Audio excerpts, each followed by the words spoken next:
मधु, बहुत दिनों के बाद दिखी हैं। कहीं गए थे क्या आप लोग? ऐसा हुआ कि हम लोग मार्च में जाने वाले थे दिल्ली, लेकिन हम लोग को जल्दी ही जाना पड़ा, तो हम जनवरी के महीने में ही चले गए। मेरे मामा जी के बेटे की शादी थी। उनकी जो नौकरी है वो यूएस में है।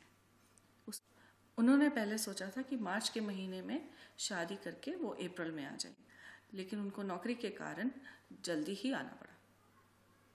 इसलिए उन्होंने शादी जल्दी रख ली और हमको जनवरी के महीने में ही जाना पड़ा।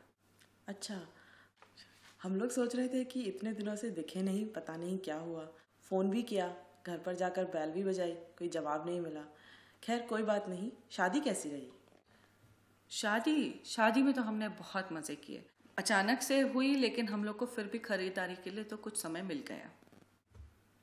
लेकिन खरीदारी करना बहुत मुश्किल लगा। इतनी भीड़ है कि वहाँ पे तो ऐसा लगता है कि अभी घर वापस चली जाऊँ। कोई और कुछ करने का तो मन ही नहीं करता। और बच्चों के साथ तो बहुत ही मुश्किल है कि वहाँ जाके आप कुछ खरीद पाएँ। थोड़ी साड़ी वगैरह खरीदी और बच्चों के लिए कुछ लहंगा चोली, और छोटे के लिए शेरवानी और उसके पापा के लिए कुछ कपड़े खरीदे, और दूल्हा दुल्हन के लिए उपहार भी लिए हमने। गहने वगैरह खरीदे कि नहीं? आजकल तो सोने का भाव आसमान छू रहा है और भारतीय लोग तो शादियों में सोना खरीदने से बिल्कुल पीछे नहीं रहते हैं। गहने, हाँ गहने तो हम लेने गए थे। मम्मी का एक बहुत पुराना सोनार है, उसके पास हम गए थे और एक दो हार तो पसंद भी आए। लेकिन आपने सच कहा, सोने के दाम तो इतने बढ़ गए हैं कि हमें लगा कि वो तो नहीं लेना चाहिए। फिर हमारी नज़र एक हीरे के हार पे पड़ी, तो हमने सोचा कि इसके तो दाम भी कम है और चमक भी ज़्यादा है, तो इस बार हम हीरे का ही हार लेके आए। आपने बड़ी समझदारी की बात की जो हीरे का लेकर आए। यहाँ पर तो लोग इतना सोना पहनते भी नहीं हैं। अगली बार मैं जब इंडिया जाऊँगी तो मैं भी हीरे का लेकर आऊँगी, जिससे कि मैं ऑफिस भी पहन कर जा सकूँ। और फ्लाइट का सफ़र कैसा रहा? हमारी फ़्लाइट यहाँ से शिकागो तक की थी। शिकागो से 7:30 बजे की फ़्लाइट थी और हम लोग 2:30 बजे करीब पहुँच गए थे।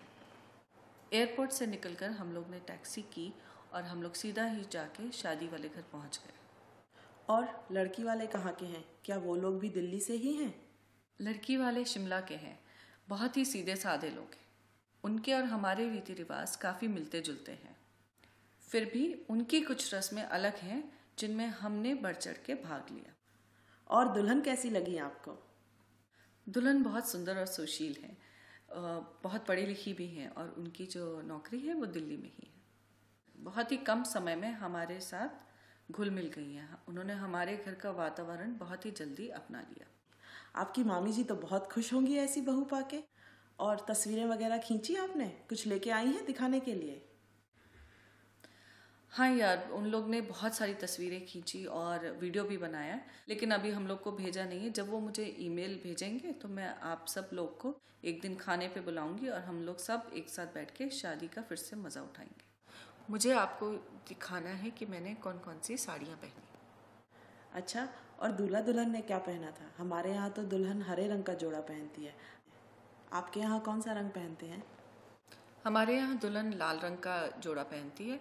हमारी भाभी ने बहुत ही सुंदर सुर्ख रंग का जोड़ा पहना था। दूल्हे ने सफ़ेद शेरवानी पहनी थी और कमर पे तलवार बांध के घोड़ी पे चढ़ के गए थे। हमारे यहाँ भी दूल्हा घोड़ी पर तलवार कमर में लटकाए आता है।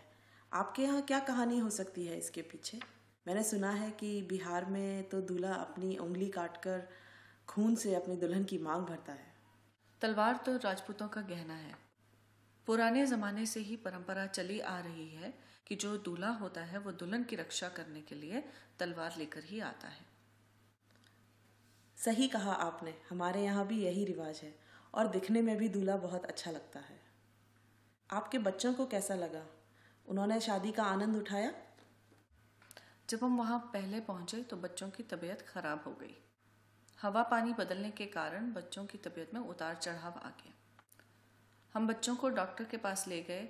नेहा जो है वो तो फिर भी ठीक रही, लेकिन जो छोटा है रोहन, उसकी तबीयत काफ़ी ख़राब रही और उसको दस्त लग गया।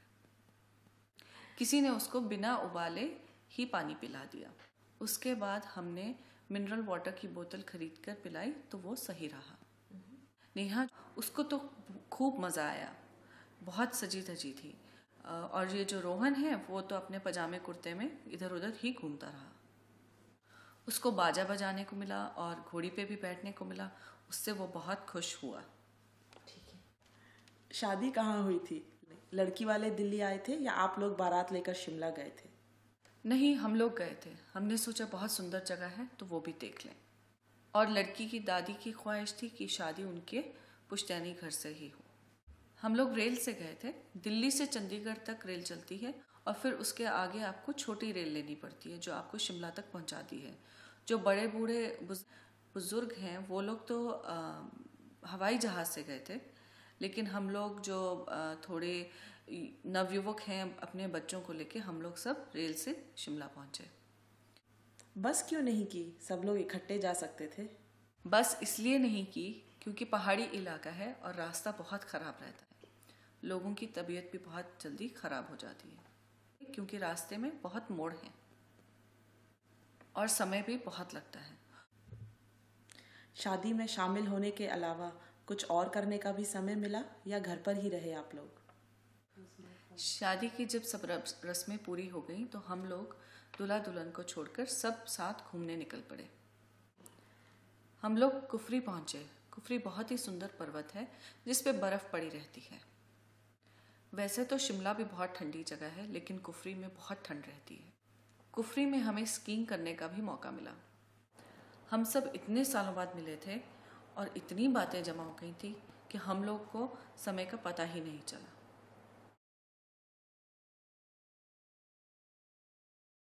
कुफरी के बारे में तो सुना है, लेकिन सराहन के बारे में कभी नहीं सुना है। कहाँ है ये? सराहन एक छोटा सा गांव है जहाँ पर जिसके बारे में लोगों को अभी तक ज़्यादा नहीं पता है क्योंकि वहाँ पे पर्यटक पहुँच नहीं पाए हैं। हिमाचल के जो आदिवासी लोग हैं वो वहीं पर रहते हैं और वहाँ पर गौतम बुद्ध के समय के बहुत पुराने पुराने मंदिर बने हैं। हमारी जो धर्मशाला थी वो काफ़ी ऊंचाई पर थी। जब हम सुबह उठे तो ऐसा लगा मानो कि बादल नीचे ही उतर आए। बहुत ही शांत जगह है। सुबह सुबह मंदिर की घंटियाँ सुनाई देती हैं जैसे हम फिल्मों में देखते हैं। ऐसे वातावरण में जाकर मन को बहुत शांति मिलती है। मुझे भी एक बार ऐसा ही अनुभव हुआ था जब हम लोग भूटान गए थे। वहाँ पर भी गौतम बुद्ध के बहुत मंदिर हैं और घर भी मंदिरों की तरह बने हुए हैं। चारों तरफ पहाड़ और वादियाँ हैं और उनके बीच में सुंदर सुंदर मंदिर। भूटान में गौतम बुद्ध के ही अनुगामी हैं या अलग अलग धर्मों के लोग भी हैं? भूटान में तो बौद्ध धर्म का ही पालन होता है। दूसरे धर्म के लोग भी कहीं कहीं दिखाई पड़ते हैं, लेकिन बहुत ही कम। ऐसा करते हैं कि अगले साल गर्मियों की छुट्टियों में कहीं एक साथ जाने का कार्यक्रम बनाते हैं। हाँ, चलते हैं कहीं पे।